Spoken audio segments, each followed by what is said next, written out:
ನಮಸ್ಕಾರ ದೇವರು. ನಾನು ನಿಮ್ಮ ಮಂಡ್ಯ ಹುಡುಗ ಶಿವಕುಮಾರ್. ನನ್ನ ಕತೆ ನಿಮ್ಮ ಜೊತೆ ಮೂಲಕ ಇವತ್ತೊಂದು ಹೊಸ ಕತೆ ತಂದಿದ್ದೀನಿ.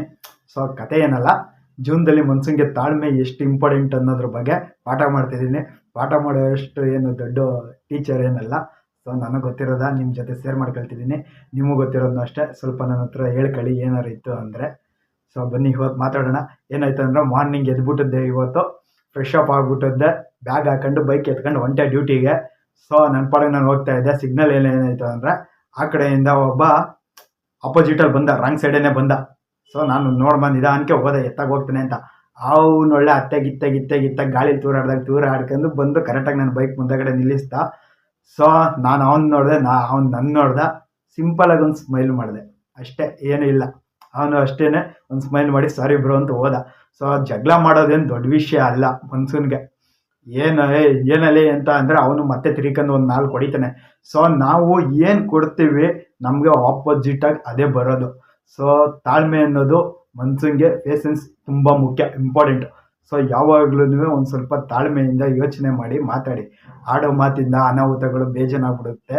ಸೊ ನಮ್ಮನ್ನೇ ನಂಬ್ಕೊಂಡು ನಮ್ಮಗೋಸ್ಕರನೇ ತಂದೆ ತಾಯಿಗಳು, ನಮ್ಮ ಕುಟುಂಬ ಅಂತ ಒಂದು ಇರುತ್ತೆ, ಸಂಸಾರ ಅಂದ್ಬಿಟ್ಟು ಒಂದು ಇರುತ್ತೆ. ಸೊ ಅದಕ್ಕೋಸ್ಕರ ಇವಾಗ ತುಂಬ ನೋಡ್ತಾ ಇರ್ತೀವಿ ಈ ಸಿಟಿಗಳಲ್ಲಿ, ಈ ಸಿಚುವೇಶನ್ಗಳಲ್ಲಿ ಸಮ್ ಟೈಮ್ ಆಗೋದಿಲ್ಲ, ಅನ್ಎಕ್ಸ್ಪೆಕ್ಟೆಡಾಗಿ ಆಗಿಬಿಡ್ತವೆ. ಏನೋ ಅವ್ರ ತಪ್ಪಾಗಿರುತ್ತೆ, ಇಲ್ಲ ನಿನ್ನೂ ತಪ್ಪಾಗಿರುತ್ತೆ, ಏನೋ ಗೊತ್ತಿಲ್ಲ. ಒಂದು ಸಾರಿ ಅಷ್ಟೇ, ಏನೂ ಇಲ್ಲ, ಅಲ್ಲಿಗೆ ಅದು ಕ್ಲಿಯರ್ ಆಗಿಬಿಡುತ್ತೆ. ಸೊ ಜಗಳ ಆಡಬೇಕು ಅಂತ ಇದ್ರೂ ಆಪೋಸಿಟ್ ಅವರು ಸ್ಮೈಲ್ ಮಾಡ್ಕೊಂಡು ಸುಮ್ಮನೆ ನಿಂತ್ಬಿಡಿ, ಏನೂ ಆಗೋದಿಲ್ಲ. ಏನಪ್ಪ ಒಂದೇಟು ಹೊಡೆದ್ಬಿಡ್ತಾರಾ, ಹೋಲಿ ಬಿಡಿ, ಹೊಡೆದ್ರಾ ಓಕೆ, ತಲೆನೇ ಕೆಡ್ಸ್ಕೊಬೇಡಿ ಹೊಂಟಾಗಿ. ಇವಾಗ ಏನೋ ಬಿದ್ದು ಆಕ್ಸಿಡೆಂಟ್ ಮಾಡ್ಕೊಂಡು ಇವಾಗ ಅದೇ ದೊಡ್ಡ ಜಗಳ ಆಗಿ ಇನ್ನೊಂದೇನೋ ಆಗೋದೆಲ್ಲ ಬೇಡ, ಏನಕ್ಕೆ ಬೇಕು. ಸೊ ಜೀವನದಲ್ಲಿ ತಾಳ್ಮೆ ಅನ್ನೋದು, ಪೇಷನ್ಸ್ ಅನ್ನೋದು ಎಷ್ಟು ಇಂಪಾರ್ಟೆಂಟ್ ಆಗಿರುತ್ತೆ ಅಂದರೆ ಮನುಷ್ಯ ಇವಾಗೆಲ್ಲ ಮರ್ತ್ಬಿಟ್ಟಿದ್ದಾನೆ. ಏನು ಆಪೋಸಿಟ್ ಅವನ ಬಂದ ಹೋಗಿ ನಿಂತ್ಬಿಡ್ತೀವಿ, ಏನಲ್ಲ ಯಾಕೋ ಅಂದ್ಕೊಂಡೆಲ್ಲ. ಇದೆಲ್ಲ ಕಡಿಮೆ ಮಾಡಿ. ಯಾಕೆ ಅಂದರೆ ಒಂದು ಜಗಳ ಮಾಡೋದೇನು ದೊಡ್ಡ ವಿಷಯ ಆಗೋದಿಲ್ಲ. ಜಗಳ ಮಾಡಿದವನು ಹೊಡೆದವನೇನು ದೊಡ್ಡವನು ಆಗ್ಬಿಡೋದಿಲ್ಲ. ಈಗ ಏನಂದ್ರೆ ಹೊಡ್ಸ್ಕೊಂಡು ಖುಷಿಯಾಗಿ ನಗ್ನಗ್ತಾನೆ ಹೊಂಟೋಗ್ಬಿಡಿ. ಸೊ ಅವನಿಗೆ ಗಿಲ್ಟ್ ಆಗುತ್ತೆ, ಏನಂತ ತಪ್ಪೇನಾಗಿತ್ತು, ನಾವು ಏನು ಮಾಡಿದ್ವಿ ಅಂತ ಒಂದಲ್ಲ ಒಂದ್ಸಲ ಕೊರಗ್ತಾನೆ. ಸೊ ಹೋಗ್ಬೇಕಾದ್ರೆ ಇಲ್ಲೇ ರೋಡಲ್ಲಿ ಹೋಗ್ಬೇಕಾದ್ರೆ ಬರ್ಬೇಕಾದ್ರೂ ನಿಧಾನಕ್ಕೆ ಹೋಗಿ ಮಾಡಿ ಬನ್ನಿ. ಒಂದು 5 ನಿಮಿಷ ಲೇಟ್ ಆದ್ರೂ ಪರವಾಗಿಲ್ಲ, ಏನು ಹೊಂಟೋಗ್ಬಿಡೋದಿಲ್ಲ. ಜೀವಕ್ಕಿಂತ ಏನು ಇಂಪಾರ್ಟೆಂಟ್ ಅಲ್ಲ. ಇವಾಗ 5 ನಿಮಿಷಕ್ಕೋಸ್ಕರ ನಾವು ಹೆವಿ ಸ್ಪೀಡಲ್ಲಿ ಹೋಗ್ಬಿಟ್ಟಿದ್ದೆ, ಏನೋ ಒಂದು ಅನಾಹುತ ಆಯಿತು ಅಂದ್ಕೊಳ್ಳಿ. ಅಲ್ಲೇನಾಗುತ್ತೆ, 5 ನಿಮಿಷ ಲೇಟ್ ಅಂತ ಹೇಳಕ್ಕೆ ಹೋಗ್ಬಿಟ್ಟಿದ್ದೆ, ಜೀವನ ಹೆಂಡ್ ಅಂತ ಆಗ್ಬಿಟ್ಟಿರುತ್ತೆ. ಸೊ ಅವೆಲ್ಲ ಆತರಗಳು, ಅನಾಹುತಗಳು ಮತ್ತು ಈ ಹೊರಗಡೆ ಗಲಾಟೆಗಳೆಲ್ಲನೂ ಮಾಡೋದೇನು ಬೇಕಾಗಿಲ್ಲ. ಎಲ್ಲರೂ ಒಂದೇ ಥರ ಇರೋದಿಲ್ಲ, ಸ್ವಲ್ಪ ಎಗರಾಡೋರು ಇರ್ತಾರೆ, ಅಂಥವ್ರ ಜೊತೆ ನಾವು ಬದುಕ್ತಾ ಇರ್ತೀವಿ. ಸೊ ನಾವೇನು ಎಗರಾಡೋಕ್ಕೆ ಹೋಗೋದೇನು ಬೇಡ. ಸಿಂಪಲಾಗಿ ಒಂದು ಸ್ಮೈಲ್ ಮಾಡಿ ತಪ್ಪಾಯಿತು ಸಾರಿ ಅಂತ ಹೇಳ್ಬಿಡಿ. ಏನೋ ಒಂದು ಏಟು ಹೊಡೆದ್ಬಿಡ್ತಾರ, ಓಕೆ, ಅವಾಗ್ಲೂ ಅಕ್ಸೆಪ್ಟ್ ಮಾಡ್ಕೊಳ್ಳಿ.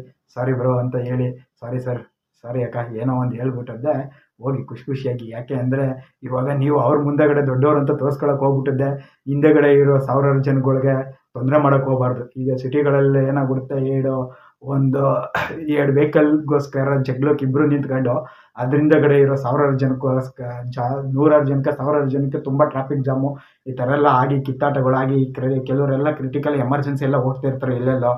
ಇನ್ನು ಕೆಲವರೆಲ್ಲ ಏನೋ ಹಾಸ್ಪಿಟ್ಲು ಈ ಥರ ಎಲ್ಲ ಹೋಗ್ತಿರ್ತಾರೆ, ಕೆಲವು ಆ್ಯಂಬುಲೆನ್ಸ್ ಎಲ್ಲ ಓಡಾಡ್ತಿರ್ತವೆ. ನಿಮ್ಮಿಬ್ಬರು ಕುಸ್ತಿ ಹುಮ್ಮಸ್ಸಿಗೋಸ್ಕರ ಅವ್ರಿಗೆ ಎಲ್ಲರಿಗೂ ಕಷ್ಟ ತೊಂದರೆಗಳು ಕೊಡೋಕೆ ಹೋಗಬೇಡಿ.